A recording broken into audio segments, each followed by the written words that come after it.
নমস্কার, বাঙালিয়ানা পেজে আজ আবারও একবার হাজির হলাম তোমাদের সাথে নতুন একটা স্ন্যাক্সের রেসিপি নিয়ে। আজ আমি তোমাদের সাথে শেয়ার করছি চিকেন প্যাটিস। তো চিকেন প্যাটিস বানানোর জন্য আমি এখানে বোনলেস চিকেন নিয়ে নিয়েছি। তার মধ্যে দিয়ে দিলাম অর্ধেক পাতিলেবুর রস, আর দিয়ে দিলাম আদা বাটা, রসুন বাটা, আর দিয়ে দিচ্ছি কিছু গুঁড়ো মশলা। এর মধ্যে আছে নুন, হলুদ, কাশ্মীরি লঙ্কার গুঁড়ো, জিরে গুঁড়ো, গোলমরিচ গুঁড়ো আর ধনে গুঁড়ো। সমস্ত গুঁড়ো মশলা দিয়ে আমি চিকেনটাকে 10 মিনিট ম্যারিনেট করে রেখে দেবো। চিকেন প্যাটিস বানানোর জন্য এবার আমি একটা ময়দার ডো বানিয়ে নেব।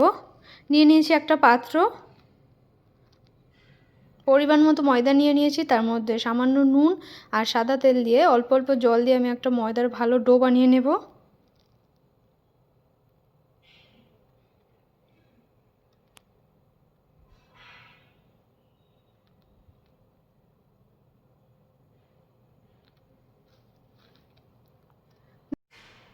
দেখো চিকেনটাও আমার ম্যারিনেট হয়ে গেছে। আর আমি এখানে নিয়ে নিয়েছি পেঁয়াজ কুচি, ক্যাপসিকাম কুচি, ধনে পাতা কুচি, রসুন কুচি আর কাঁচা লঙ্কা কুচি। এবার আমি দিয়ে দিলাম কড়াই গরম করে তেল দিয়ে চিকেনটাকে আমি একটু হালকা করে ভেজে নেব। সেই চিকেনের মধ্যে দিয়ে দেবো পেঁয়াজ কুচিগুলো,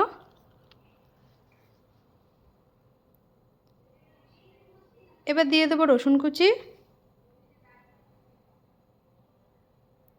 এবার দিয়ে দেবো ক্যাপসিকাম কুচি,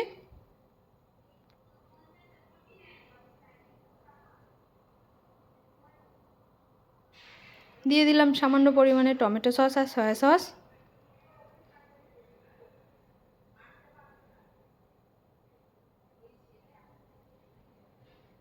এবার আমি 1 চামচ কর্নফ্লাওয়ার একটা জলের মধ্যে গুলে নিয়ে দিয়ে দিলাম চিকেনটার মধ্যে।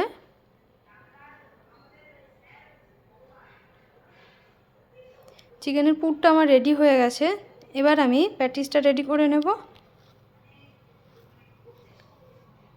যে ময়দাটা আমি ডো বানিয়েছিলাম ছোট ছোট লেচি করে, আমি 8টা লেচি কেটে নিয়েছি। এবার সমস্ত লেচিটাকে আমি রুটির শেপ দিয়ে বেলে নিয়েছি।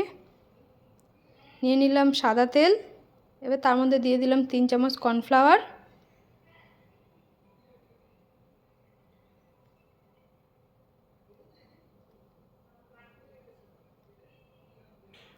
এবার আমি রুটিগুলোকে লাগিয়ে নিলাম তেল আর কর্নফ্লাওয়ার যেটা গুলে রেখেছিলাম সেটা। একটার পর একটা রুটি এইভাবে লাগিয়ে নিয়ে একটার পর একটা রেখে গোল করে এবার লেচি কেটে নেব।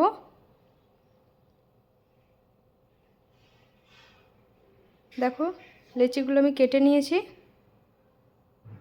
এবার আমি গোল করে বেলে নিয়ে চৌকো শেপ করে কেটে নেব চাকুর সাহায্যে।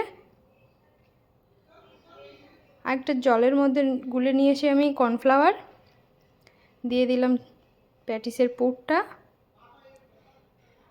এবার প্যাটিসটার মুখটা আটকানোর জন্য যে জলের মধ্যে যে কর্নফ্লাওয়ারটা গুলে নিয়েছি সেটা ভালো করে লাগিয়ে দেব, দিয়ে প্যাটিসের মুখগুলো ভালো করে আটকে দেব।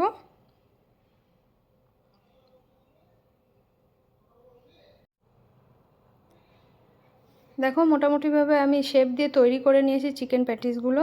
এবার কড়াইতে বেশি করে তেল দিয়ে তেলটা গরম করে প্যাটিসগুলোকে ভাজার জন্য দিয়ে দেব।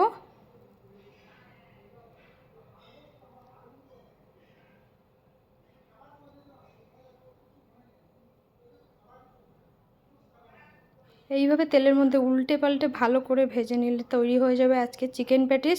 ভালো লাগলে বাড়িতে অবশ্যই ট্রাই করো। দেখাচ্ছ অন্য কোনো দিন অন্য একটা রেসিপি নিয়ে। টাটা।